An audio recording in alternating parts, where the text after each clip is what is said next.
再来看这嘉义番路乡的一间宫庙是来调查头，这是有一尊神像竟然互人甲偷摸去，而且这庙方呢是调查头3天了后才发现讲，神尊放去啊！这警方调监视器，落尾加在是真紧就掠着贼啊！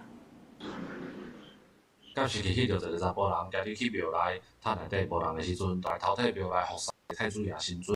这是嘉义县番路乡一间宫庙头提神像过程，虽然拢监视器翕落来。不过，因为太子爷细细啊时阵，一开始庙方阁无发觉已经互人偷摕去啊。调3天啦，3天才发现，拢无发现。是安怎？啊，就是讲也无去遐注意到啦。对。遐细尊也无去遐注意到。原底前路拢伫边啊，就是要刷去中。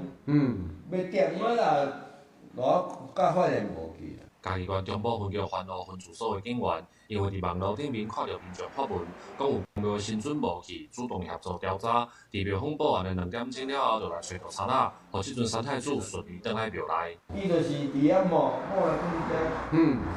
爱到遮，甲佫用油啊包咧，啊为遐夹。